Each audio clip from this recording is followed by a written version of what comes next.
Well, hello everyone, and welcome to the next of these lectures in this NPTEL Ideologies course 2019-20. We're partway through our sixth topic, that's feminism. We've had one lecture introducing it. We're going to look at some of the themes involved in greater detail from now on. Well, we have got to look at four particular themes that run through all, if not most, forms of feminism, and these are concerns which are common to all forms of feminism. There are four of them: the public-private divide, patriarchy, sex and gender, and equality and difference. We'll look at each one. We've seen something of the first one first, but it won't do any harm to look at it again. The public-private divide. One of feminism's great achievements has been to put firmly on the contemporary political agenda the fact that politics extends far beyond the purportedly or apparently conventional arena of elections, parliaments, governments, art, literature, and so on. Instead, any spaces where human power relations are involved, such as the workplace and the family, are themselves also political spaces. What happens within such spaces is also shaped by the wider political forces in any society. We saw some of this when we encountered Carol Hanisch last time, two people who were editing a volume or conference proceedings in which she had given or was about to give a paper, gave her paper the title, gave Carol Hanisch's paper the title, "The Personal is the Political." And that showed us something we badly needed to learn, which was that apparently private spaces are themselves shaped by and permeated by much wider influences: economic, political, cultural, and so on. So, as feminists have pointed out again and again, and rightly so, any spaces where human power relations are involved, such as the workplace and the family, are also political spaces. And what happens within those spaces is also shaped by the wider political forces in any society. These may of course not just be political forces, they can be of a range of kinds, but as I said last time, what Hanisch has enabled us to do, together with other feminists, is to recognize that our conception of the political needs to be very much wider than it would be if we left it unquestioned. So, for example, inequalities of wealth and power within the family and the different male and female roles within the family are themselves not natural, but they're the result of political and economic systems and structures. The consequences could be very far-reaching. Many industrial countries have recognized that state-funded childcare enables women to resume working, when a traditional family structure would prevent them from doing so, either completely or until children were much older. Some countries have legislated relatively recently, perhaps in the last decade or so, have legislated to grant paternity leave for varying lengths of time too. Well, in addition, the earlier traditions of political understanding quite simply grossly undervalued and demeaned and even obliterated the contributions women have made and always made to keeping even traditional societies functioning at all. And these contributions, as we saw last time, still include the great bulk of childcare and the care of the elderly or sick. They also include the bulk of early years and elementary schooling and nursing care in hospital or other forms of organized forms of childcare. And as I said last time, as we saw last time, without this contribution, many of our societies would barely function at all. Well, let's start with patriarchy. This is one of the major concerns that runs right through feminism, and rightly so. The feminist critique of patriarchy is based on the argument that all social structures and systems and all political systems are patriarchal. Patriarchy, of course, is a term derived from Greek. Well, it's a combination, it's a neologism derived from Latin and Greek. The Latin word pater, meaning father, is combined with the Greek word arche, meaning rule. Other analyses give the term patriarchy entirely Greek roots, but we needn't worry too much about that issue here. Now, according to several feminist arguments, the power division between men and women has obtained throughout almost all human history. And this systematically oppresses and disadvantages women. It operates throughout society, in politics, in work, in the family, in legal and judicial systems, and so on.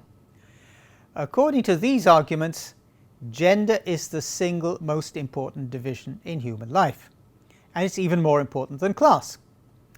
Of course, societies vary. They vary in the nature and extent of patriarchal oppression of women, and in most of the global north, the more obvious signs of patriarchy are much less clear than they were before women got the vote, before legislation outlawing gender discrimination was passed, and so on. In many other societies, patriarchy is still extremely crude and often violent. About 80 million women, mainly but not exclusively in African countries, still face female genital mutilation or clitoridectomy.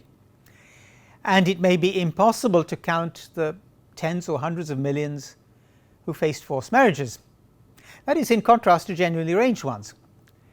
It may also be impossible to find any accurate numbers for female feticide, and of course also for explicit sexual discrimination and oppression, insult or violence. Women encounter these throughout their daily lives in hundreds of millions, perhaps billions around the world. On the evidence, South Asian countries are the places where female feticide and widespread sexual violence against women are particularly common. Of course, South Asian countries aren't the only places, but for example, among the G20 countries, which is an economic indicator of economic scale and size and production, all the rest of it, among the G20 countries, India ranks last, behind Saudi Arabia in this regard. In addition, the practice of forced marriage among South Asian communities has led countries with substantial South Asian descended populations to declare the practice a criminal offence. In June 2014, England and Wales followed Scotland with new law. The law also applies to UK nationals who are outside the UK. We saw this in one of our earlier passages. That is, the criminal law of the United Kingdom on forced marriage is criminal law with application outside United Kingdom jurisdiction, and British subjects, that is Commonwealth citizens resident in the UK or British nationals, are liable for UK criminal proceedings even if the offence is committed outside UK jurisdiction. The British Foreign Ministry, the Foreign Commonwealth Office, as I've said before, has a unit tasked with preventing forced marriages and helping victims thereof. It has sometimes been very active indeed. Well, daily sexual harassment and violence in the form of groping and other forms of unwanted contact, including unwanted speech, comments, observations, even looks. These are still widespread all over the world, even in the global north. And the spread of the internet, which affords a form of anonymity, has shown the scale and extent of hate directed against women. For many feminist theorists, these kinds of conduct are expressions of patriarchy, as are the feelings many women victims have that they can't do anything about it or will not be taken seriously if they try to complain, or face even worse brutality if they fight back physically or verbally. Now, Kate Millett took the arguments even further. Patriarchal societies, according to Kate Millett, are hierarchical in several ways. Men dominate women and older men dominate younger men. Patriarchy can coexist with and is part and parcel of other systems of power and status. So there's no single form of patriarchal oppression. It permeates other kinds of relations besides those between men and women. So it's part and parcel of other systems of power and status, and there's a vast amount of material to support this, a vast amount of evidence. For example, the concept of droit de seigneur, which basically means the right of the master, or the right of the landowner. Droit de seigneur, that's a French phrase, was widespread in medieval Europe. When the tenant of a feudal lord or landowner got married, the lord of the manor could and frequently did claim the right to have sex with the bride first. Now, various historians have argued that more often than not, the feudal master accepted a payment or tax in lieu of, in place of sexual access to the bride, but that does not change either the patriarchy or the sexism involved. Above all, it maintains the idea that the bride is some kind of good or commodity or chattel to be exchanged or traded. Similarly, Manu decrees how many wives men of different Hindu castes can have. A Brahmin can have 4, men of lower caste 3, 2, and so on. Manu says nothing, however, about multiple wives for Dalits. The 16th century poem, by the way, Radhika Santwanam, goes in slightly different directions. It is, among other things, a searing response by a woman to male polygamy, and by implication to cultures which give men a right of polygamy or a right to polygamy. Now, there are powerful feminist arguments that the very idea of polygamy is only tenable in patriarchal societies where there are severe social stratifications and where more powerful men dominate other men, older men dominate younger men, wealthier and more powerful men therefore also decide whether they will have polygamous structures in society or not, whether they'll practice it or not. Now, this leads us to the idea of natural divisions resulting from our biological nature. Feminism, of course, has challenged a great many such ideas, not only in respect of patriarchy, but in respect of all relations between men and women. So our next theme is that of sex and gender. A purportedly or supportedly traditional view of sex and gender is that these are natural divisions resulting from our biological nature. According to this theory, we're male or female, we therefore have natural powers and roles as a result, and therefore society has to be organized according to the biological differences between males and females. This kind of argument can be called an argument from biology because it bases a theory of society on its conception of human nature, and that is human nature as a biological fact or biological given. We've seen similar things, for example, with conservatism, which has it that we rise to the top in free competition, and therefore the order of society reflects our natural capacities and talents for using them. We've seen it with fascism, which has explicit theories of racial hierarchy and racial superiority and inferiority. So let's take a look at how such biological theories might be treated within feminist thought. Well, the traditional view would have it that women can bear and suckle babies, and men cannot do so. Therefore, women must rear babies, men must have other roles in the family, and so on. The feminist challenge to this is that these expectations and roles are largely social or cultural and are not biological in origin. Women do not need to be mothers and do not need to take on the traditional roles of motherhood. Child rearing can be shared, whether by the parents or by other members of the family, and aspects of it can be and often are taken over by the state. There are plenty of examples. A great deal of law in the global north has to do with the state's part in providing facilities and opportunities for childcare, for parental leave to bring up children, and support to parents in the form of health services, child rearing services, and so on. So the evidence is fairly clear that we've gone a long way from the very traditional idea that male and female roles are biological in origin.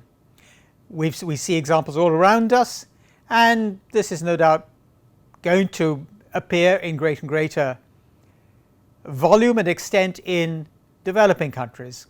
The idea that the state has a significant part to play, even the idea of compulsory education, is an example of how the state takes on the role of education from the family, which now plays a different part in child rearing. Well, secondly, Sex differences may be biological. That's again the traditional view, the second part of the argument. So sex differences may be biological, but gender differences are not, and they're largely social. We're brought up to be boys and girls, men and women. One very powerful critique of the way we're socialized to be of a particular gender is Simone de Beauvoir's book, The Second Sex, which was first published in 1949.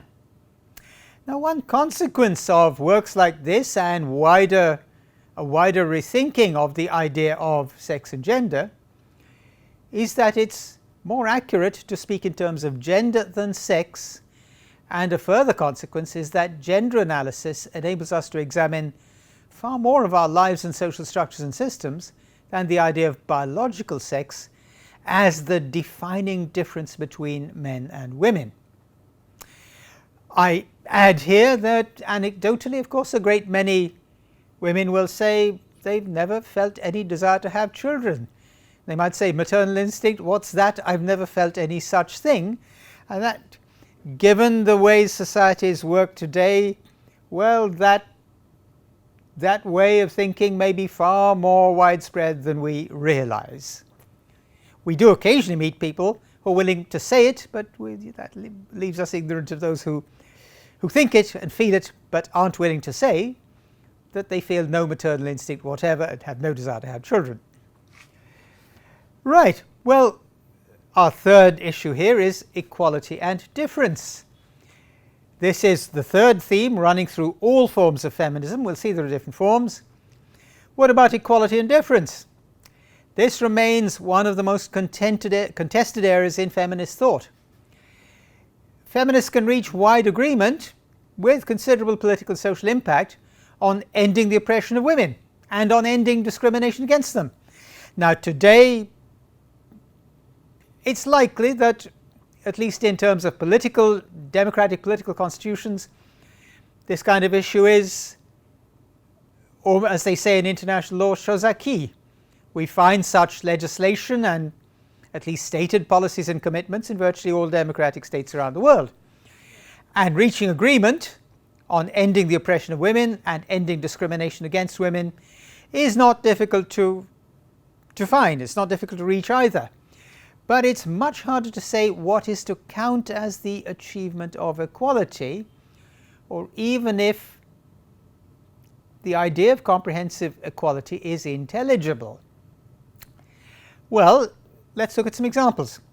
In a sense, first-wave feminism has achieved formal, legal and constitutional equality in almost all democracies.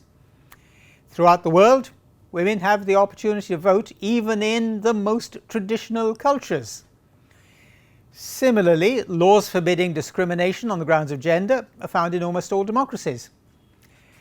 But these formal conditions remain in much of the world still formal.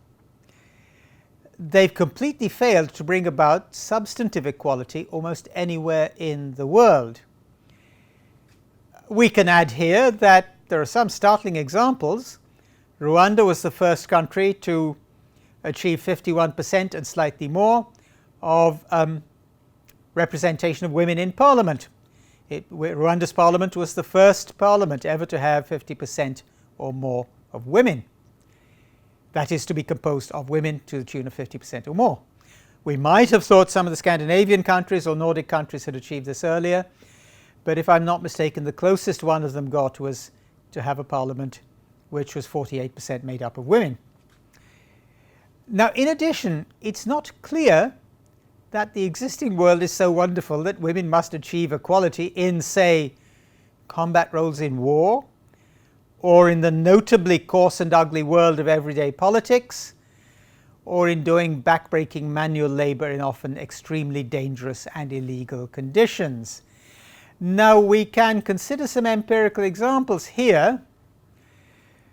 For example, some countries have recognized that women can participate in combat roles in war. If I'm not mistaken, women in the Indian Armed Services, particularly the Air Force, now fly combat aircraft. In the United States, women have been involved in military combat, again, if I'm not mistaken. In politics, in everyday politics, Yes, particularly in the global north, far more women are involved than were even 20 years ago or even 10 years ago. But we should note that even in the last fortnight or 3 weeks, perhaps even more recently than that, women in British politics, with a general election currently in progress, the campaign's already started, a number of women have said they are standing down because of the amount of online hatred and abuse that they get through social media. And, well, it may well be that they're getting far more and far coarser and uglier threats and spoken violence or written violence on the internet than the men. But we must remember that women's participation in the public space is still fraught with globally continuing and enormously powerfully persistent ugliness and brutality towards women, whether it's in the form of words in politics or physical violence. As to backbreaking manual labor, we'll be familiar in the developing world with the fact that women often do enormously backbreaking work, say on construction sites, often carrying cement and bricks day after day in conditions which are enormously dangerous, working without shoes, working in bare feet, without helmets, without protection, climbing scaffolding which, well, without any safety harnesses, without any protection at all. And it's not unusual, certainly in South Asia and quite possibly in other parts of the world, to see women involved in backbreaking manual labor, often at much lower rates than the men, even for the same work. Well, so equality as an undifferentiated concept makes no sense unless we can also consider in respect of what it is that we want equality. The question is equality in respect of what? If we accept that war is going to continue for the foreseeable future, should we be seeking combat roles for women rather than doing all we can as peoples and as states to put an end to war? It's only one question. Do we really want women to be equal in backbreaking manual labor, mending roads, digging trenches, putting up buildings? Shouldn't we be looking for far better working conditions for everyone, men and women? The question is therefore equality in respect of what? Do we all want equality in respect of a brutal, terrifying and violent world in which we're certainly in construction work in much of the world we're at serious risk of being killed or injured by the time we're 45? Our earnings will go down as we suffer physical injury and loss of physical powers. By the time we're 50 or so, we can notice the waning of our physical powers. So the question is equality in respect of what? Now, as long as we're asking that, we can argue about it and reason about it. It's not surprising that equality and difference are two of the most contested areas of feminist theory, but it is right that they're contested, and we should contest them across the board so that we're clearer about what the kinds of issues in which we're speaking of equality. Do we want equality of access to something that is brutal, violent and murderous? Do we want equality of access to backbreaking and destructive work for next to no pay at all? Do we actually want that? So equality in respect of what does remain a crucial question, and it's right that it does. What about feminism and other ideologies? We've looked at four major concerns of feminism, but how does feminism relate to other ideologies? Now, at this point, I'll introduce the theme. We'll keep the detail for another lecture, but let's introduce the theme: feminism and other ideologies. Well, feminism cuts across all other ideologies, and rightly so. Partly because many ideologies have been propounded by men, and because political parties or movements which express those ideologies or embody them have historically been overwhelmingly controlled and run by men.